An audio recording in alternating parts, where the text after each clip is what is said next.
In today's episode, we follow Taro, a 12-year-old boy exploring a stream in the valleys of Matsya. Join Taro as he experiences a serene and otherworldly moment. If Taro had to describe Matsya, he would call it a large small town. It spans across jagged mountains and valleys, three strips of mountains and two valleys in between. Each valley has houses and a few bigger houses belonging to those slightly richer. Each house is long but not as wide, with sloping roofs. Each roof is painted based on the family's occupation for generations. But all these houses have one thing in common: they are surrounded by the lush forests and the burble of flowing water. Taro's house is in the middle range, not too far from its brook. It's 100 years old, and from some parts of it, the sound of the brook is louder than the house itself. The sound is accompanied by the chirping of birds. Echoes of nature's incantations run through it. When Taro longs for a connection, he goes to the stream. But there is a small trek to be done to reach it. Taro trudges down the well worn path. He becomes all too aware of the rhythm of his footsteps because of the papery dry leaves being crunched. It's the pace, the rhythm of his life. A twig snaps beneath his feet.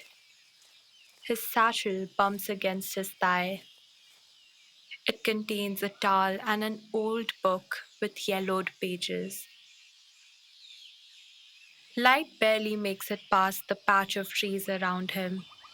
The walk is far less tiring under the dense shade.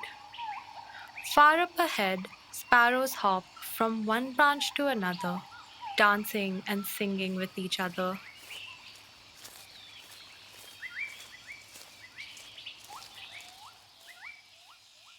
As he reaches the clearing, he can hear the stream clearly. Brooks are somehow infectious, he thinks to himself, soaking the vitality around him. The stream tapers at the peak of summer and dries enough to expose Taro's favorite spot. It's a boulder placed right where the stream and the bank meet. The boulder has weathered through the years in the shape of a reclined settee. Taro climbs up and lies there, on his back, eyes closed, the sun warming his face. It's warm, but not unbearably. It's comfortable, and trees cast shadows on his face. From his closed eyes, the world is orange, with playful dark shapes moving along with the branches overhead. A gust of wind glides along his face.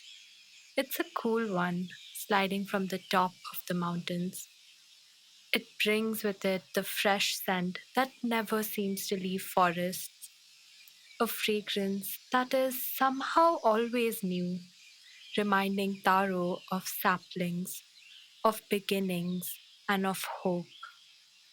In moments like these, he thinks the breeze, the stream, and the leaves are in perfect harmony, singing a song with words he cannot hear but feel. The distant incantations from the forest are louder. At this point, Taro can't really separate himself from the boulder. His body is completely sunken in, and his edges seem fuzzy, as if his skin is 1,000 tufts of petals instead. His feet are the only part of his body that aren't thawing right now. Dipped in the slightly cool water, they sense every rivulet flowing past. Taro extends his toes, and the big one squishes against the gelatinous algae, making him wriggle the digits. Crickets chirp from the bank. He rises from his reverie, gazing up at the heart shaped leaves and the clear blue sky, with no cloud in sight. It's a blue brighter than the sky in the city. Without clouds, the sun invisible from his spot, it seems like the sky has never changed or moved. Taro, in this moment, feels that this could last forever. The leaves sway slightly, but constantly.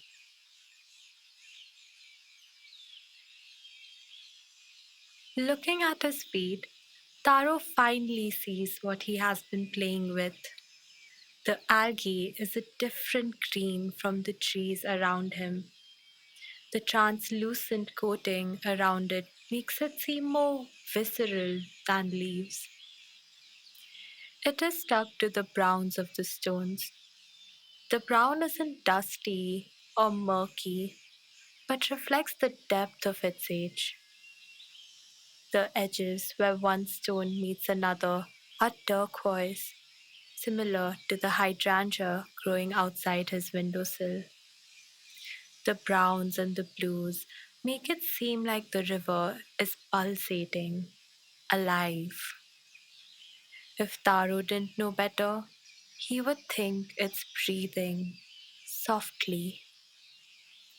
Sliding along the rock, Taro begins to carefully wade towards a pit, stepping on the slippery ridges of the stones.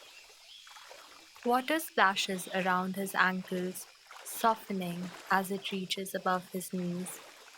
At every point his feet touch, the blues seem to move, the river changing with each step. Once in the middle, he sinks in gently to leave the river, rocks, and life undisturbed. Body submerged and face outside the surface, he settles in. The water hugs him, lapping the back of his neck. He tilts his head back, and the stream, the birds, the crickets, everything is muffled. As he stays, becoming a part of the river, his surroundings begin to change again. The turquoise sheets, tracing the pebbles, start drifting away from their surface towards him. He can hear soft waves of movement underwater. The blues move fast, seeming enveloped in mist. The fish of the river begin to rise. Their bodies, which are a few centimeters long, adorned with thin layers of translucent fins, like a tulle that is invisible when spread out. They begin circling around Taro's limbs, looking like slightly larger, strangely colored almonds encased in fog. As they grow warmer towards him, they rub against his skin, almost like a cat showing affection towards its human. It feels like getting softly tickled by a feather underwater. The words come close, but don't quite capture it. It's a feeling unlike anything in this world.